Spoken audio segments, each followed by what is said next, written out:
Good evening, and welcome once again to the Radical Imagination. I'm your host, Jim Vrettos. I'm a sociologist at John Jay College here in New York City. And our show is on every Sunday evening at 8 p.m. on MNN, repeated on MNN4 every Thursday evening at 8 p.m. It's so good to have you join us as we offer debate and dialogue this evening with two of the country's most prominent economic scholar activists working in progressive political circles today. They both represent such an important part of the concern of this Radical Imagination show, helping us to imagine and bring about alternative narratives to an economic, political, and moral system that has simply proven itself too dysfunctional and destructive to continue without major structural and transformative change. We'll be spending much of our time discussing what seems to be purely economic concerns, but we'll try to pursue the links to larger political and moral issues such as empire, humiliation, domination, and violence, and the need to restructure what can still be seen as master-slave relationships. We borrow heavily on this show from the prophetic spiritual tradition of people like Reverend William Barber, founder of the Moral Mondays movement.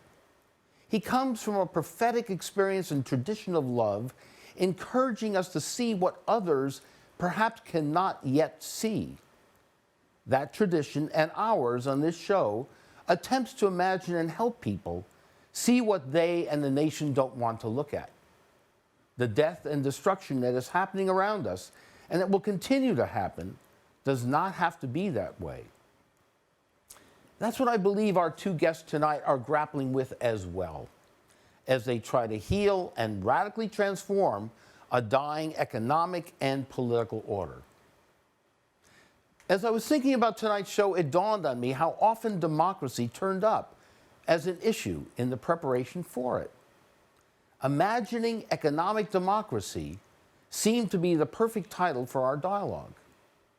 One of my co-hosts on the show is Stanley Aronowitz, who along with Tom Hayden helped draft the Port Huron Statement of 1962, the iconic narrative that laid the foundation for the New Left of the 60s. They introduced a key concept of participatory democracy, rooted in the Greek demos and kratos, that implies people are in power and thus that all democracies are participatory. My mentor, the sociologist Richard Cloward, in developing the first war on poverty program of the 60s, Mobilization for Youth, which later led to his work in the welfare rights movement, introduced the concept of maximum feasible participation of the poor in this movement. This was the belief that low-income citizens should play an active role in the development and administration of programs designed to affect them.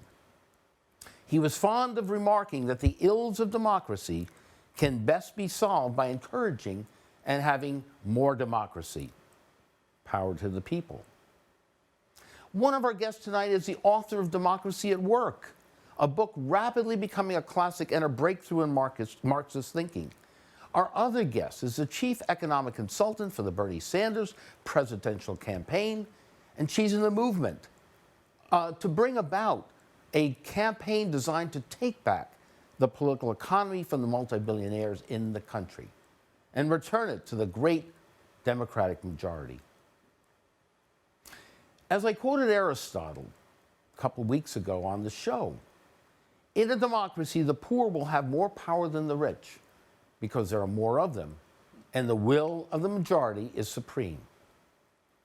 So to tackle and talk about these age-old questions, I'm so pleased to welcome a dear friend and comrade who was named recently by the New York Times Magazine as America's most prominent Marxist economist, who can be followed on his radio show Economic Update on numerous alternative networks around the country, Rick Wolff.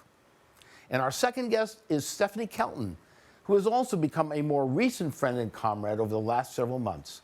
Her busy schedule as chief economist for the Democratic minority staff of the Senate Budget Committee, as chairman of the Department of Economics at the University of Missouri, Kansas City, and the chief economic advisor to our next president, Bernie Sanders, has forced her to Skype in rather than being here in person at the studio. So welcome, Steph and Rick, and I'm so glad we can have this dialogue on imagining what economic democracy might look like in the country and how to bring it about. Hi guys, hello, how's everybody? How's everybody doing? Wonderful, wonderful.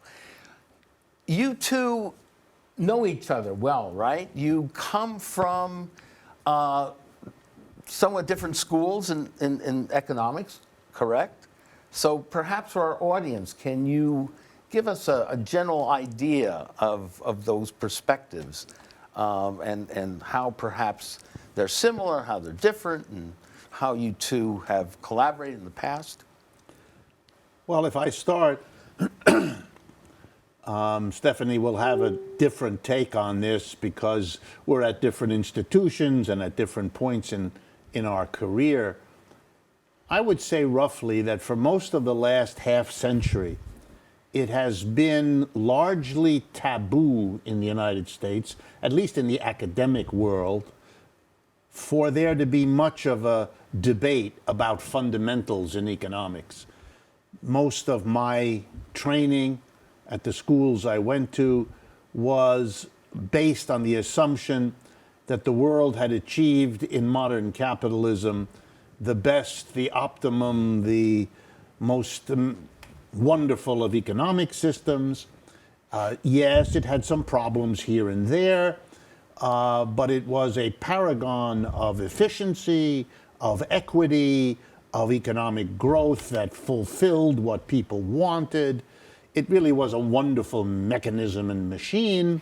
The best of all possible worlds. Absolutely. Okay. And that we as economists, half our training was to appreciate how wonderful it was. That tended to be what we called microeconomics. And another half tended to say, well, yes, there are some problems, but they have been sorted out. They have been analyzed. We have found solutions. And as a person studying, here's how you fix the occasional problems. And then almost the only debate that was left, or certainly the one that dominated, was a kind of a brotherly debate, let's call it, sisterly or brotherly, in which there were those who felt the problems would be best solved by letting the system heal itself, versus those who felt, no, the government had an important role to play in fixing it, but the basic the capitalist system, was really wonderful, and then we would rehearse that. Most economists thought that way, most economics departments taught that, most students learned it, and for those of us who weren't persuaded, and there were always people who weren't persuaded, it was a time when you pretty soon discovered that these notions you might have, that this wasn't as nice as it all was made out to be, that it would not help your career to be loud about that. It would not help you to get along with most of your colleagues to articulate those things. So many of us went into particular sidelines if we didn't drop out of academia because we weren't persuaded and there really wasn't a place for us. The 1970s changed it a little bit in that there were some places that opened up that were, let's call them sanctuaries, where those of us who weren't persuaded, who had become critics or dissenters, could go. And the University of Massachusetts in Amherst was one of those places that I ended up in, and Stephanie can tell you more, but the University of Missouri in Kansas City was another such place. There were differences, of course, that come out of the history of the different parts of the country and the universities, but we were similar in the sense that we were open to, welcome to dissenters. We wanted a balanced curriculum that would teach... And taken seriously. Yeah, it would take the mainstream and teach that, but also teach the critiques. And I think we did a better service to our students by doing that. And I'm gratified that things are now opening up in the wake of the crash of 2008, which burst many of these illusions. It is now a bit more, even though it's sad to watch the mainstream try as desperately as they do to hold on to their near universal dominance, even in the face of so catastrophic. Mainstream economic Yes. thought, yes. Yes. But anyway, that's enough. Let me No, see. Perhaps Yeah, Stephanie sees it Stephanie, differently. you were at the New School, right? Was that an enclave of liberation, or how was that? And Yeah, I mean, I was there. I started my graduate training at Cambridge University, where somehow I got the idea that going to Cambridge would provide me with the sort of breadth in terms of the curriculum and critical thinking and so forth that Rick was just describing. Not that I thought Keynes was still roaming the halls of King's College, but I guess I believed then, I won't tell you how many years ago, that there was probably enough of the tradition left hanging around that one could still attend Cambridge and come away with a reasonably good breadth of exposure to the different ideas. It wouldn't just be mainstream, in other words.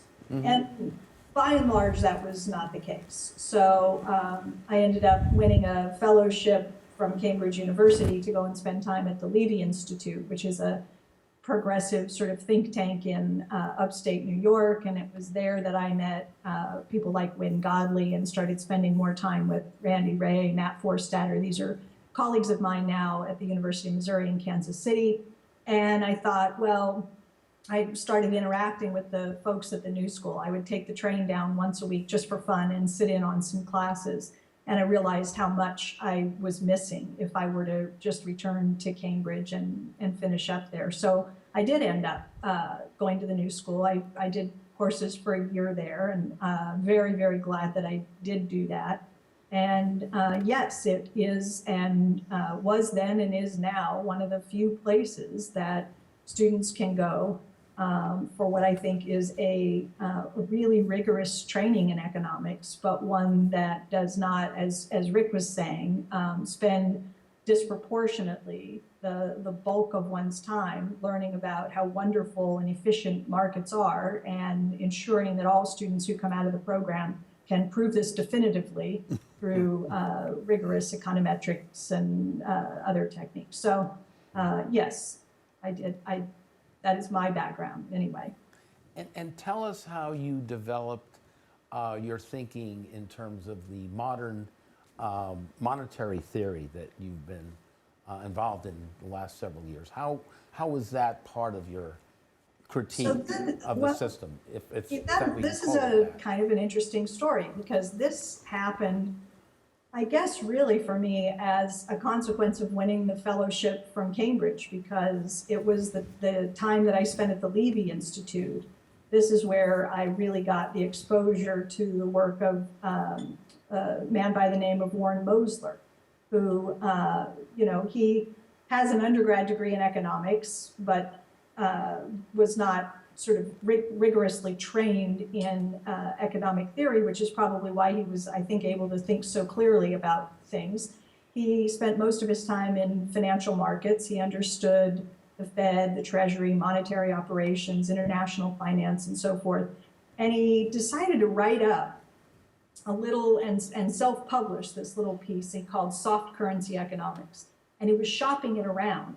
And as one does, you, I suppose, start thinking first, well, I got to send it to the faculty at Harvard and Princeton and Yale and Stanford and get feedback and see if I can engage the faculty in some of these, top universities all over the country. And he just couldn't get anybody who wanted to take his work seriously and engage with him on points about how money is created, how finance works, and specifically this idea that government budget constraints are just fundamentally different from the constraints that are faced by a household or a private business when we're talking about a country that spends, collects taxes, and borrows in its own non-convertible fiat currency. So Warren's point was, folks, we're not on a gold standard anymore, but we write the economic textbooks and we create the models as if we were still on a gold standard.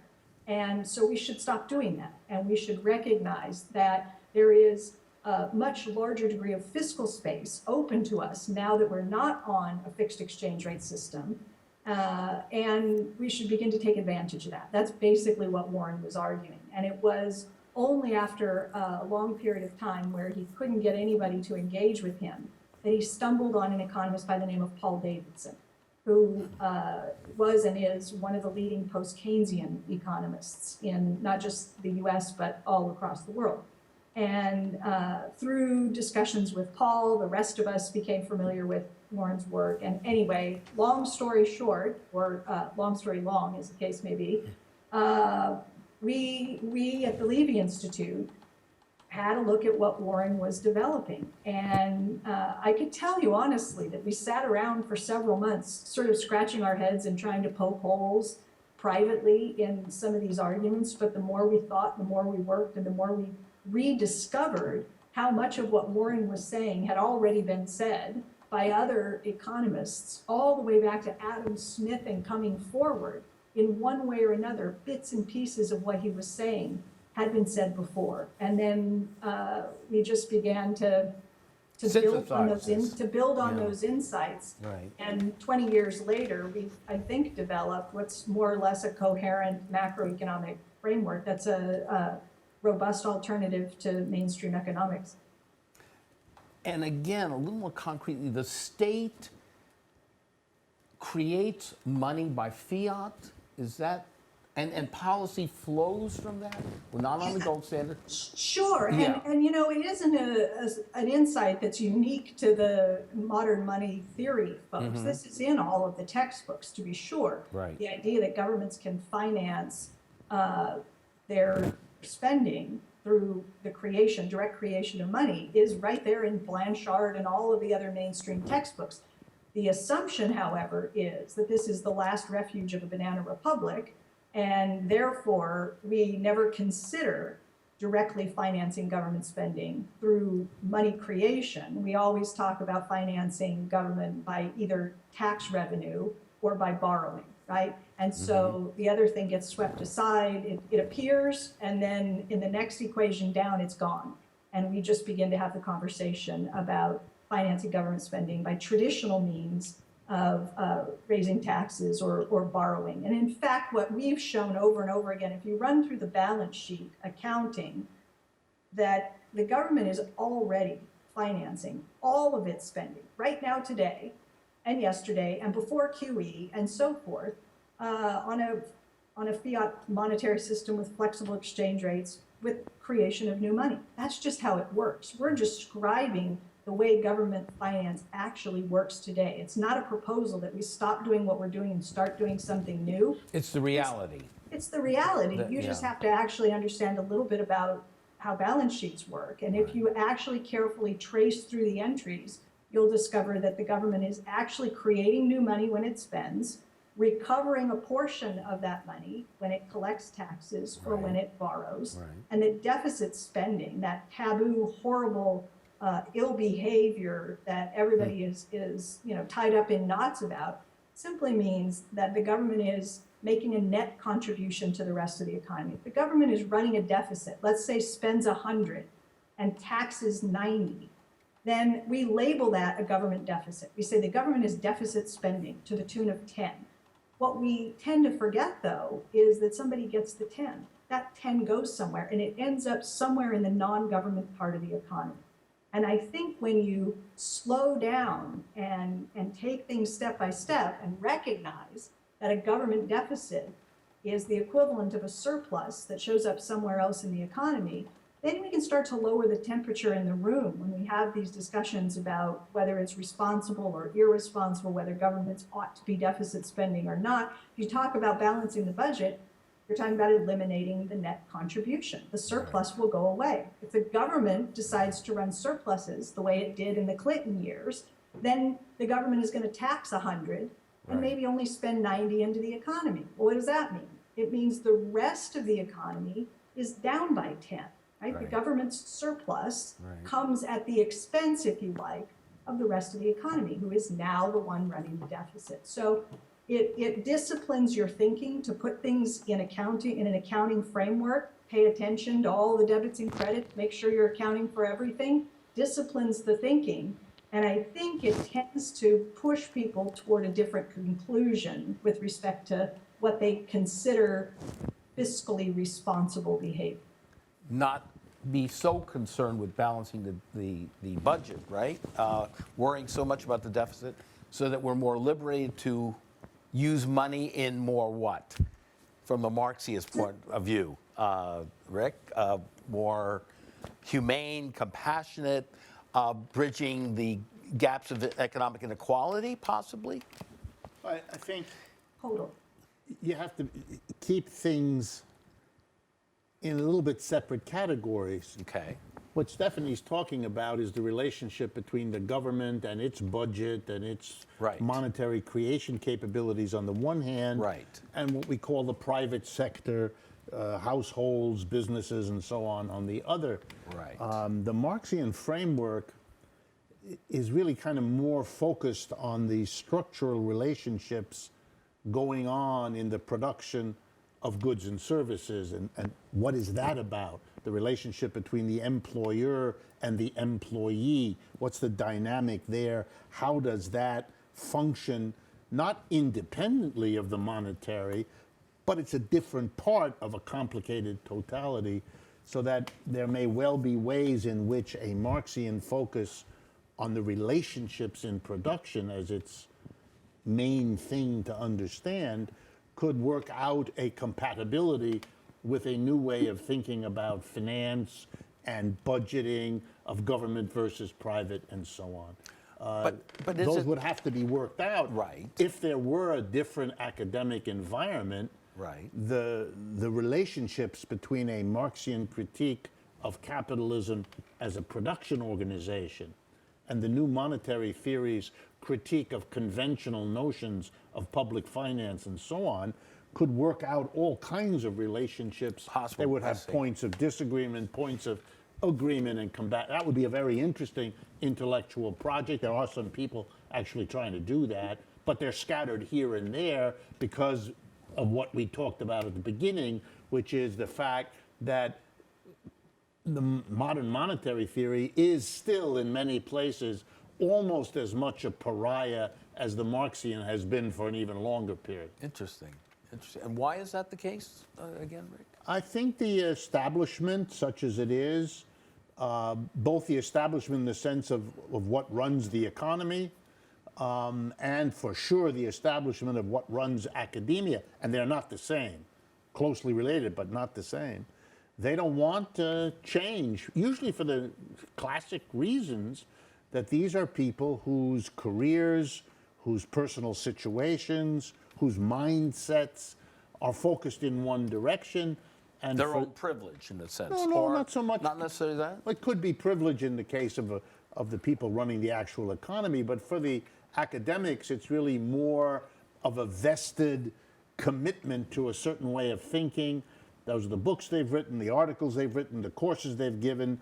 They really haven't studied these alternatives. They find the alternatives somewhere between uninteresting. I mean, Stephanie explained what Mosler had to go through just to get a hearing. Right. And by the way, living in New York City, a few blocks from Wall Street, I can assure you that for a long time, before and since modern monetary theory, it is commonplace, if you talk to people deeply involved in high finance, that they have very little use for the academic world that was. They may actually have a better attitude towards modern monetary theory because they've always thought of it that it's a very big disconnect between the realities that they deal with and what they take to be out of whack, arcane academic models that they don't find very edifying, at least an awful lot of the time.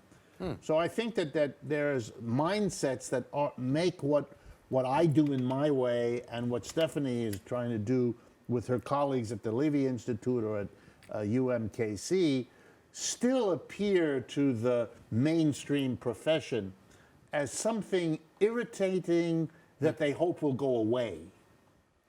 Stephanie, irritating? That hope that your ideas will go away? Are you finding that to be the case? I suppose that is true of many in the mainstream in the academy. I mean, I suspect that that's accurate. I do think, though, that after 20 plus years, we are beginning to see many of the kinds of things that we've been writing about become part of the mainstream. For example, the Bank of England is out with a very substantial research staff paper from the staff at the Bank of England that is all about how banking works, how banks create money and so forth under a fiat modern monetary system. And it reads as if any one of us had written it, probably because there's a significant influence. Everybody who read it immediately identified the influence of the MMT literature in that work. And not just there, but Adair Turner is sort of doing MMT-like things in his work, and very high-profile sort of stuff that he's doing. Anyway, I think that it's become too difficult to ignore, and more we're beginning to see people take more of the, well, of course, we've always understood these things to be correct. The question now is not so much whether government can finance deficits by creating new money. I think we've sort of won that debate. The point that we've moved to now is, well, can you control inflation? Can you allow the government to wield its power, which we've now recognized that it has, to increase spending or cut taxes or a combination of the two, in order to provide additional stimulus to aggregate demand without getting into an inflationary problem? And that's the debate that we'd like to have, because the constraint is never that the federal government of the United States is going to run out of dollars. That should never be the debate. The question is not how will we pay for it? Where on earth will we ever find the dollar? Okay, the United States government has a monopoly on the issue and creation of the US dollar. Nobody else can legally create the currency, only the US government. And because of that, they're never going to run into a situation where they become broke, insolvent, unable to meet payment obligations as they can do, and all the sorts of things that you hear people say, oh, we'll turn into Greece, whatever. We're not going to turn into Greece because we didn't make the colossally stupid mistake that the Greeks made, which was to abandon the sovereign currency, in their case, the drachma, and begin spending and borrowing in a currency that they no longer control. And so you're seeing people like Paul Krugman have been writing about this now, the importance of currency regime for years. So I do think on that point, we have won. And now the debate moves to, so what are the limits? And what we have always maintained is that the limits are on the real side of the economy, not on the financial side. So the limits, you are resource constrained, right? The federal government could decide to increase spending on infrastructure, let's say, and very ambitiously decide that we're going to deal with the entire $3.6 trillion infrastructure problem next year.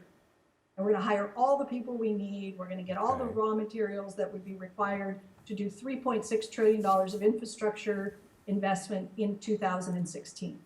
I don't know whether that's possible. I haven't studied the supply side with respect to the labor that would be required, the raw materials that would be required, and so forth. Could it be done? Could it be done in a way that doesn't result in high inflation? I don't know, but it's a question of resource availability, not a question of whether or not we can pay for, right? Whether we could finance such a project. So once we begin to have the debate about the resource constraint, then I think we're firmly on MMT terrain, and that's the debate we ought to be having. Should we have the debate about what we should do, and should it be a reflection of what we perceive the masses of people want? Absolutely. And, yes. and has that happened? We look at the events of 2007 and 8 and the enormous inequality. Absolutely. Where have these theories, ideas led us? And what about those issues? Can government deal with issues of poverty? for example, if it decides to? And how does it decide to do it? Rick? Well, yeah, I mean, Rick, I'm sure ahead. wants to jump in here as well, but this Yeah. MMT, the MMT scholars have always said that public purpose should be sort of the criteria. It's the overarching criteria. We talk Public about purpose, what okay. is the role of government? What should government do? Well, the goal is to, in some sense, serve the public good, serve public purpose. And so who gets to decide what is in the public interest, what serves public purpose? Well, that, now you come back to the sort of theme of the program. We're talking about democracy. Right, right. And so we've got a variety of competing things. We've got to deal with climate change. We've got elderly, I mean, if you mentioned Senator Sanders, you go down his list, his agenda for America. What does he want to do? He wants to deal with everything from child poverty to poverty writ large, to elders who are trying to live on $12,000 a year, to people who are struggling with pharmaceutical drug costs that they can't afford, education, child care, I mean, infrastructure, climate, just go down the list. How would one go about prioritizing, given limited real resources, and how do you begin to take a bite out of all of those problems? Which problems do you tackle more aggressively than others? These are the complicated questions. So he's asking the political and moral questions that you as the economist are also interested in. He's taking it in that direction. Is that correct? I think absolutely. yeah, He makes okay. a point of emphasizing Right. the moral. Okay. All right. Yeah. What do you think, Rick? Well, I guess that's where the Marxism in me comes in. Okay. For me, in the most fundamental way, to be as blunt as I can to make the argument, if you take democracy seriously, right. then you have a problem with a capitalist system. It doesn't work in a democratic way. It never has, and the contradiction between them has never been overcome. The best that the system has been able to do is to pretend that it isn't there, and that doesn't last very long. Or either. somewhat redistribute the wealth in some ways, right? But a democratic economic system, Right. For me, begins in the workplace. I mean, either it is a democratic system there or it isn't. We live in a strange country in which we have talked endlessly from our beginnings about democracy in the places where we live. So we have elections in our local community, in our state, in our region, in our nation. We debate what kind of political authority will have what powers over us in exchange for our ability to elect them or to dismiss them by voting again. We're all about democracy where we live. And we are silent about democracy where we work because it isn't there. And to be unsilent would have to confront us as a nation with what in the world are we doing when we go to work each day from 9 to 5, Monday through Friday, and we confront the following situation. A tiny group of people in a corporation, which is what does most of our business these days, a board of directors that has 15 to 20 people on average in it, people who are elected annually to that position by the major shareholders. Roughly 1% of shareholders in the United States own 2/3 of the shares. So the 1% that Occupy Wall Street put on the map, that's the 1% that own the shares that elect the boards of directors who make all the decisions. What the enterprise produces, how it produces the technology, what it does with the net revenues from production. These are decisions made by a tiny minority of the people at the top, an oligarchy, economically speaking, and everybody else has to live with the decision. If they decide to move to China, everybody's out of a job. If they decide to change the technology that's more profitable, everybody breathes noxious fumes because it's a more profitable technology. If they distribute most of the net revenue to a handful of executives and dividends to shareholders, then the bulk of the net revenue goes to a tiny number of people, the ones I just mentioned, and you have inequality of income. This is not a democratic arrangement. So if you want to institute democracy, then one of the first places you would have to scratch your head and open up for the conversation is, How in the world do you justify an organization of the production of goods and services in the factory, in the office, in the store that is blatantly the opposite of democracy? You know, we got rid of kings and emperors and princes long ago, except in the workplace where we have the king and the princes and all the rest who sit in the offices. Everyone knows where they are. Everyone knows the power they have, and everyone knows that they are a subject waiting for the good or bad decision to be brought down. Nobody votes for these people who works in an enterprise. The shareholders are not the workers, etc. So it seems to me that one of the insights I get out of Marx is a fundamental critique that says you've given up the battle. I'll overstate it, but to make it dramatic, you've given up the battle if you're constantly talking about what the Democratic majority should have to say about the big macro issues.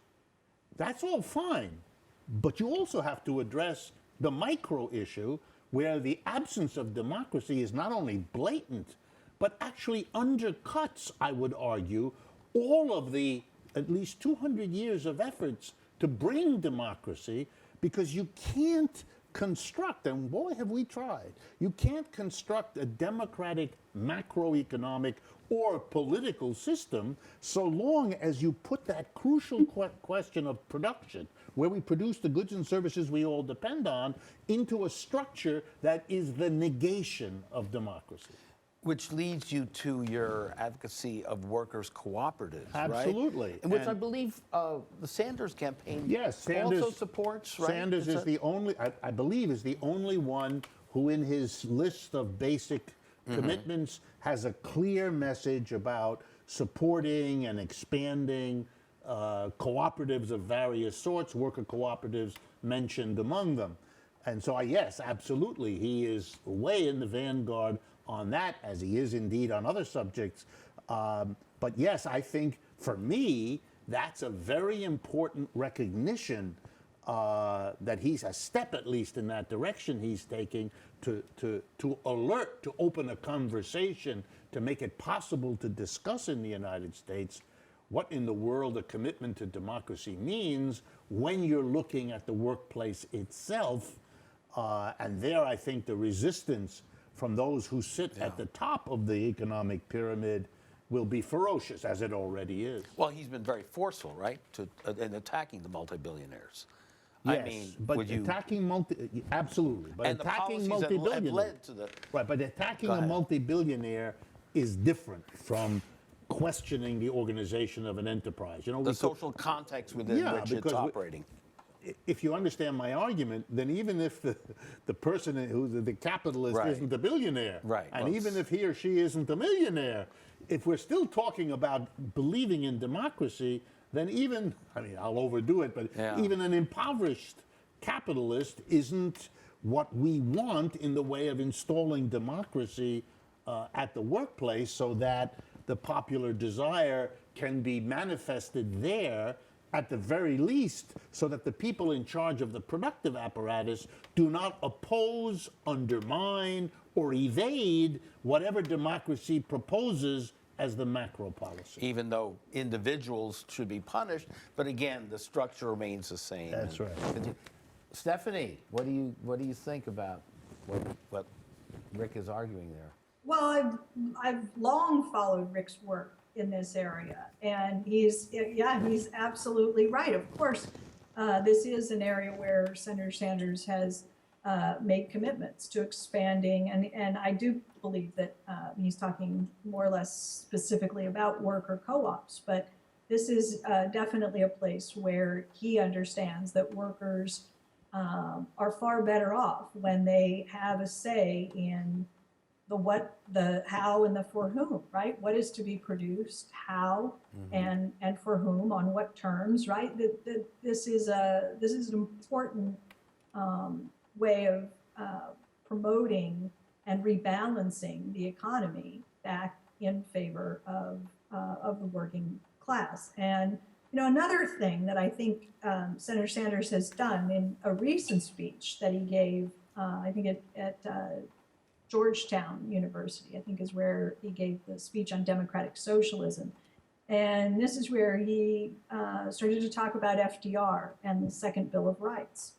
And this is another area where if I think we were to take seriously FDR's Second Bill of Rights, which included a right to employment, if that, I believe, would go a long, long way toward democratizing and empowering the working class, because to the extent that workers are insecure, unhappy, vulnerable, unsafe, and so forth in their work environment, and have little, if any, say in how the place is run, to the extent that we can begin through public sector financing of employment directly, this is, I think, a way that you give workers an alternative so that they can leave a job in the private sector for a job that is federally funded, a public sector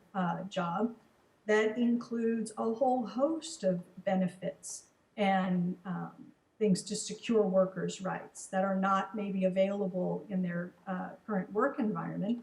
And that's going to force, I think, Rick can talk about what he thinks, whether he thinks this would in fact be the case, but to the extent that you can get the private sector to have to compete with the public offering wage and benefit package, then I think you can begin to reshape the nature of the workplace in the private domain by creating a mold, if you like, of what it is the minimum standard is supposed to look like in America.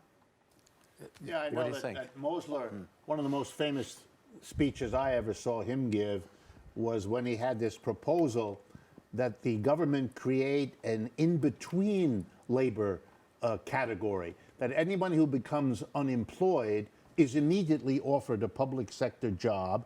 So that Whose speech, Rick? Mosler's. Oh, okay. And so that whenever there was an unemployed, a person became unemployed, he or she would immediately be offered a job in the public sector doing a whole host of socially useful things where there would be a payment, income, training.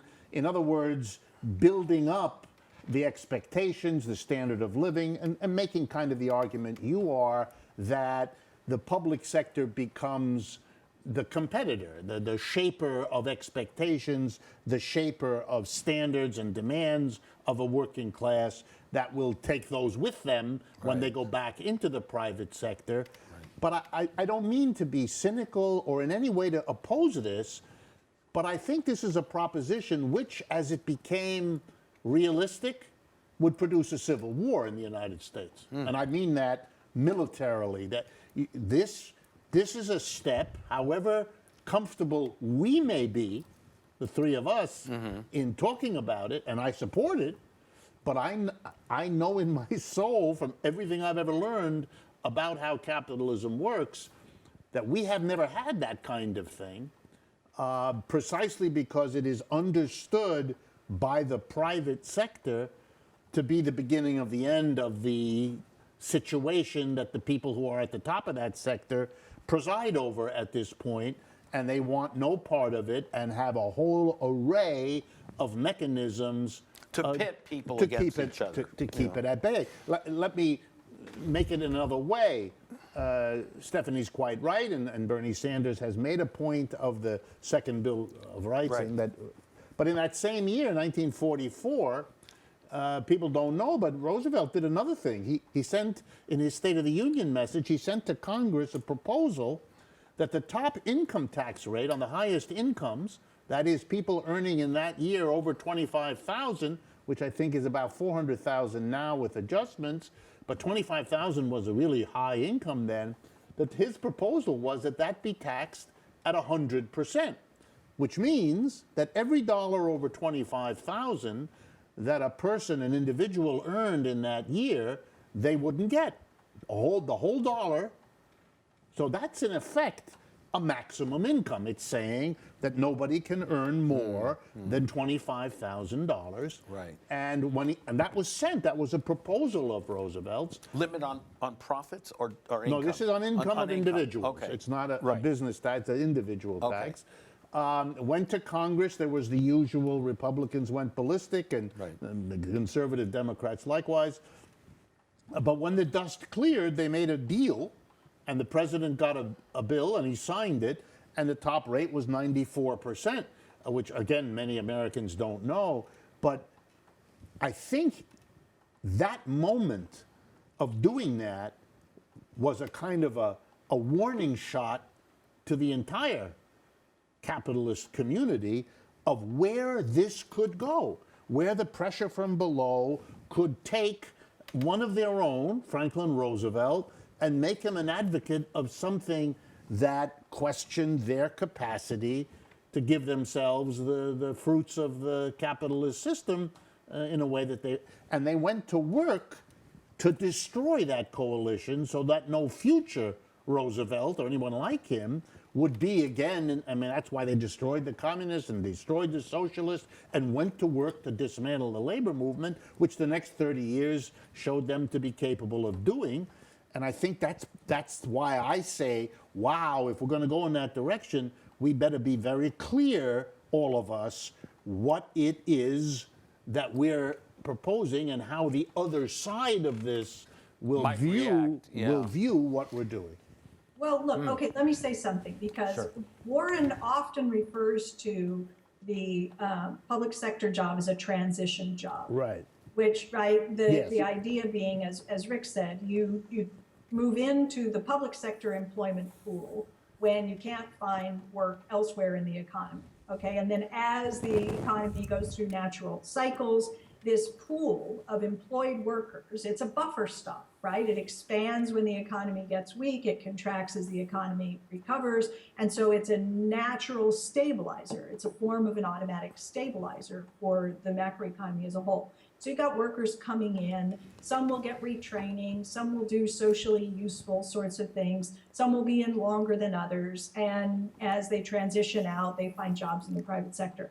My own experience in talking with very conservative groups, and I mean very large audiences of overwhelmingly fiscally conservative folks, is, and these are everything from small business owners to people on Wall Street, that I have not encountered the kind of resistance that Rick is suggesting that this part of the population is likely to have about job guarantee program, mostly because I think they like the idea of being able to draw from a pool of workers whose skills have not been deteriorating while they sat long-term unemployed, right, 26 weeks, 52 weeks, whatever, out of the labor force or in the labor force and unable to find work.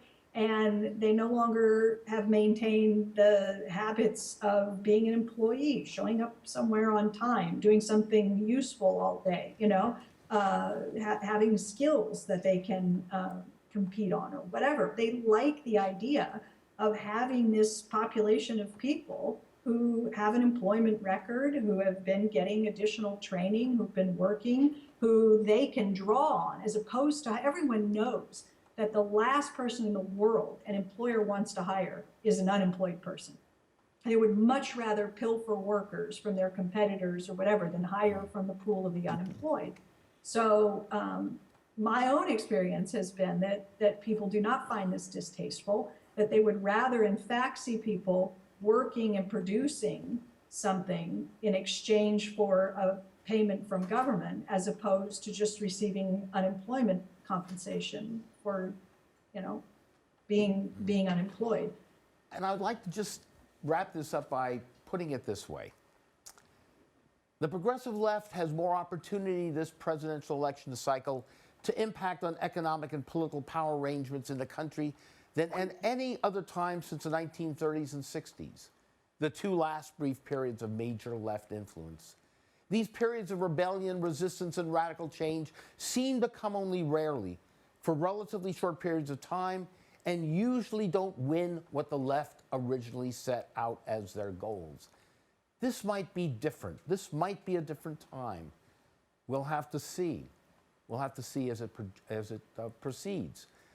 The Townsend movement in 1930, calling for a guaranteed annual income for the elderly, was met in the less generous compromise and politically pragmatic reform of Social Security. There's no question that there's an upsurge in general discontent and overall questioning by the general public of the various institutions of authority that hold economic, cultural, political, and moral sway over them. The academic and political question preoccupying many of the country seems to be how and what form this change energy will take. How will it collectively manifest itself? Will it be through the use of scapegoat and crypto-fascistic candidates of the economics of fear like a Donald Trump and or Tea Parties, worker co-ops and worker and consumer resistance, as our guest Rick Wolff would advocate, further cultural polarization, Obama-like consensus politics as the Clinton campaign gravitates toward, libertarian socialism or variations of democratic socialism, and modern monetary theory, as Steph Kelton has so vigorously supported. Again, we simply will not know what the possible outcomes will be of these forces. Will there be indices of so-called deviance, including alcoholism, domestic terrorism, mental illness, gang violence, spousal abuse, or an infinity of other possible societal reactions? Certainly, social science is limited in its predictive abilities. Bernie Sanders has acknowledged that he nor any other candidate from the progressive left can do it alone, and he or she would have to operate within a social and cultural context and historical movement seeking and pushing for transformative change. While criticizing the political and economic establishment, he still has not left it and still offers, or attempts to offer, a progressive, pragmatic political choice within that political establishment. The progressive economic advances of the past, largely achieved in the system's response to the movement turmoil of labor, socialist, and communist organizing of the 30s and civil rights, anti-war student, peace movement of the 60s, bear him out on that historical reality. The political establishment responded to the pressure of movements operating largely outside of it. The progressive agenda was largely not initiated from within that establishment. But that was then. This is now. The progressive left forces that support Sanders as the best possible chance for radical economic and political change should understand that if they're going that route, the chance they have to really win is to mobilize tens of millions to participate as the collective response to the turmoil, greed, and destruction of a dying system. As Cloward would put it, the struggle is still about more democracy. And it's in the Reverend Barbers of the world who, like Martin Luther King, who seem to understand this the best, and especially the need to have a moral movement within an economic and political context. His message is often missed by the progressive left, who tend to shy away from the moral language he understands to be so necessary. Listen to some of his words. We must have a focus, a moral focus. It's not just Democrat, Republican. That's too weak, too minimal. It can't be a matter of political parties. It must be a matter of heart and soul. That language is too puny for the desperateness in the soul of America right now. We need a language, a moral language that reclaims the language of love and liberty and light and justice and the common economic good, and says that anything less than words and actions that follow that language is weak, anemic, hellish, and a brutal form of pretentious democracy. When you stand in the gap, it may get worse before it gets better. The politicians may not change. You may not be able to elect a messiah candidate who's going to fix everything. That cannot be your hope. The hope must be standing in the gap and working until you not so much change who is elected, but change the context in which they are elected. If that happens, you might end up with a former segregationist like Lyndon Johnson, who never planned to sign the Civil Rights Act and the Voting Rights Act. When prophetic people stand in the gap and shift the context, then somebody elected to do one thing might end up having to do another. For more hardcore secular leftists, Noam Chomsky might speak their language. His ethical analysis is based on what he calls the principles of universality. At root, this means we should apply to ourselves the same standards that we apply to others. We are fond of using ethical language as a way of protesting about others, but we're much less inclined to pass judgment on ourselves when we behave in similar or even more destructive ways. Both Barber and Chomsky are talking about universal moral and intellectual imperatives. Can't have it both ways. Our guest and Bernie is doing his part. They are standing in the gap. Bernie, through his secular humanism, is living out his prophetic Jewish tradition and applying Chomsky's principles of universality. To the economic principles of fairness, he's advocating. If the millions of the rest of us stand with him in the gap, the movement will have opened up the beginning of the end to the age-old problems of economic misery, poverty, greed, exploitation, dominance, and empire that most of humankind has experienced since the beginnings of recorded history.